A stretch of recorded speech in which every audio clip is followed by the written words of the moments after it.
Greetings and welcome, open-minded viewers. Today, on a journey through aesthetic realms, we have a glimpse of the enigmatic Lemurian people of Mount Shasta, California, USA.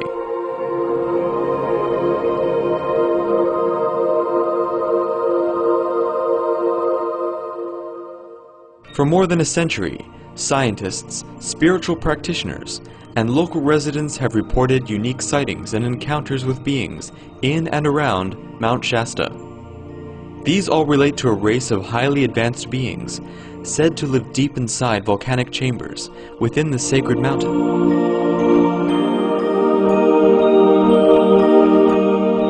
In the mid-19th century, paleontologists had described a continent, Lemuria, which used to bridge the Indian Ocean and allowed the migration of lemurs from Madagascar to India. In the 1880s, Frederick Spencer Oliver, an author, referred to a secret city, Telos, hidden deep inside Mount Shasta, and also mentioned the lost continent of Lemuria. In present times, one of the respected researchers and author of numerous books surrounding these mysterious locations is Miss Aurelia Louise Jones. Her books, which have been published in 9 languages, include the Telos series and The 7 Sacred Flames, describe in detail the lives and philosophies of the people of Telos according to her telepathic communications with a member of their population, Adama. In addition, in Angelo's Message to the World, her special cat companion Angelo conveys a telepathic message from the animal kingdom.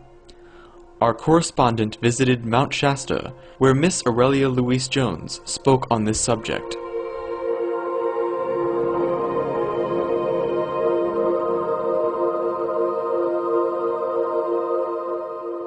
Can you please tell us more about Adama and the Telosians? Adama is the high priest of Telos, the city of light, beneath Mount Shasta. They are a remnants of the Lemurian civilization that perished 12,000 years ago. The Telosians live in a 5th-dimensional city of light, so they can live inside the mountain, but they're not limited to the inside the mountain because the dimension is different. They don't have rocks for roofs. They have their own sun. They have everything they need.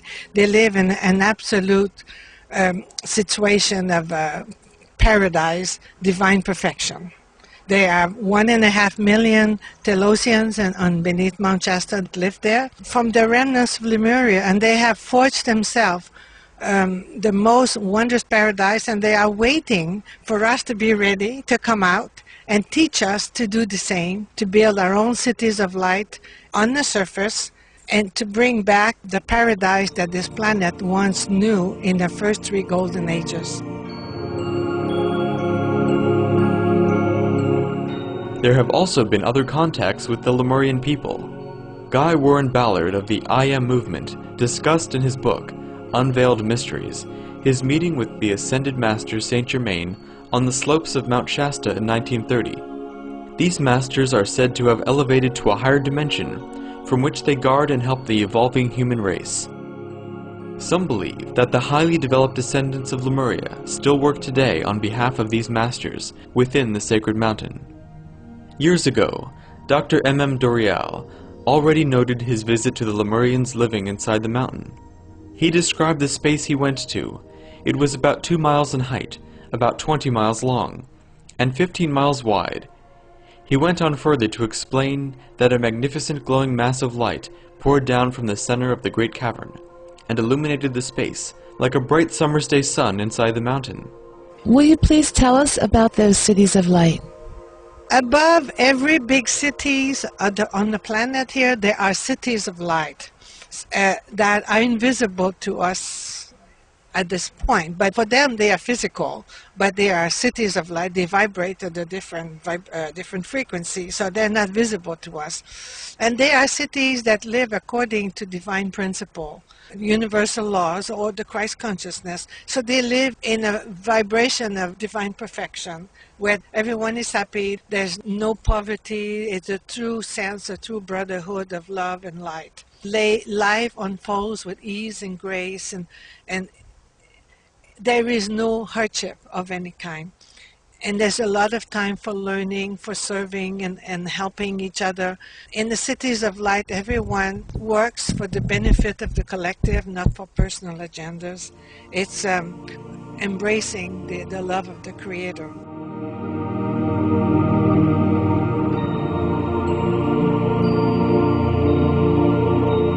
Stay with us on Supreme Master Television for more with American author Aurelia Louise Jones and her encounters with mysterious beings from Telos inside the sacred mountain of Mount Shasta in the USA. Coming up next, Ms. Jones will share with us how humanity will soon join with the divine nature of the galactic civilizations. We will be right back.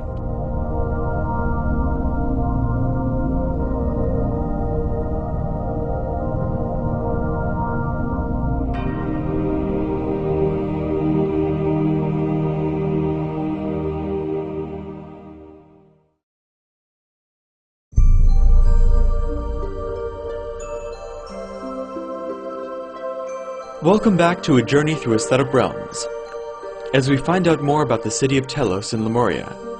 The legend of the benevolent, tall, and graceful beings from Lemuria has been reported from such famed personalities as Madame Blavatsky, Edgar Cayce, the Rosicrucian Order, and many other prominent writers and teachers.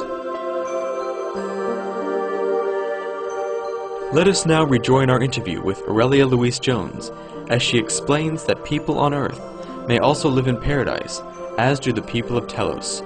However, she said we must change to more compassionate, uplifting ways to attain the higher frequency of the cities of light.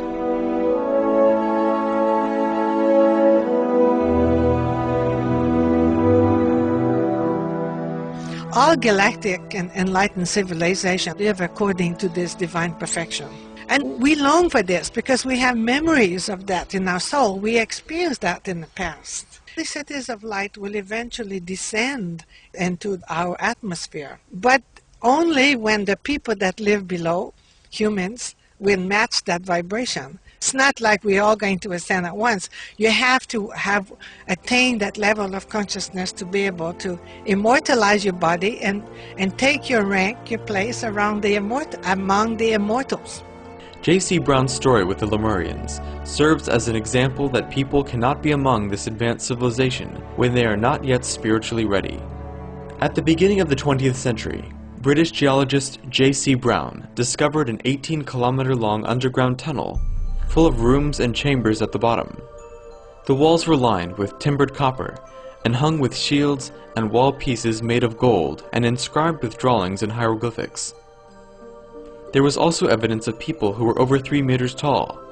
Seeing the fine statues, worship place, and golden sun design, Mr. Brown was firmly convinced that he was witnessing the remnants of a lost civilization. He called it the Village Blitz.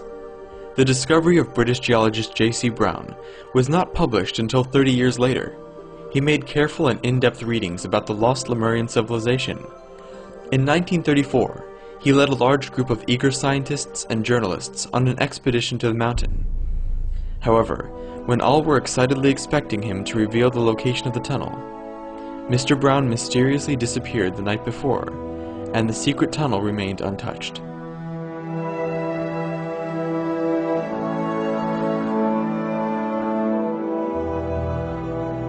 The Lemurians also emphasized the importance of treating all beings with compassion, the natural way of living for the soul. Nadama said then, we will not bring our animals to the surface until they can receive in your realm as much love as they receive in our realm. He said because there's still a lot of animal abuse on this planet, and this is not acceptable.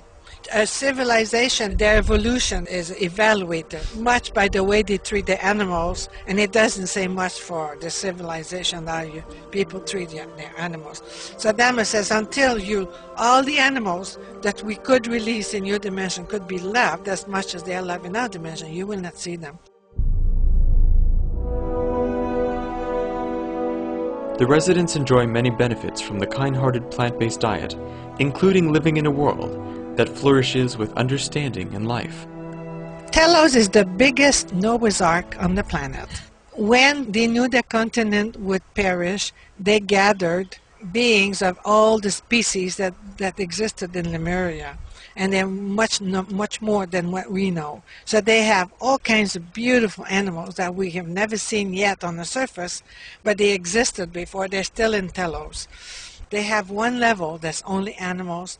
They all live together. Telos is really the place where the lion and the lamb lie side by side. There's no aggression. They could not be there if they had any aggression. So they are in the fifth dimension, and they are evolving there. The Telosians are planning to bring back to the surface some of these beautiful animals that we haven't seen in thousands of years. They're all telepathic. They communicate. They don't have to speak.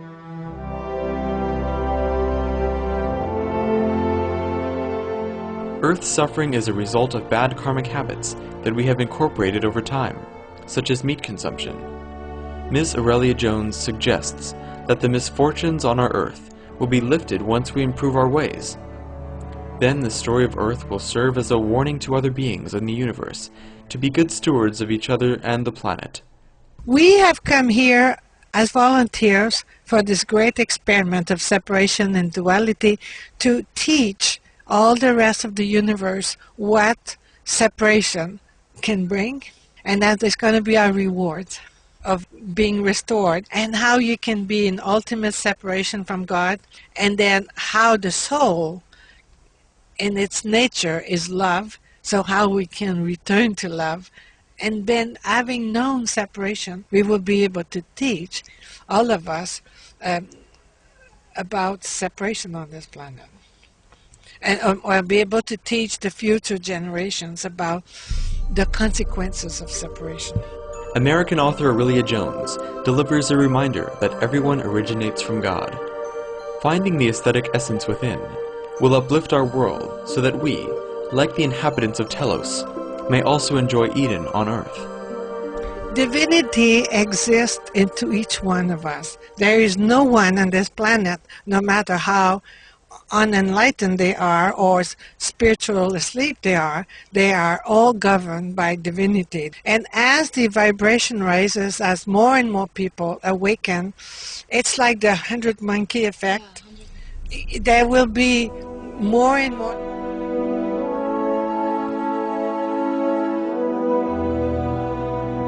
Thank you, Miss Aurelia Jones, for sharing your insights and delivering the messages of the Telos people.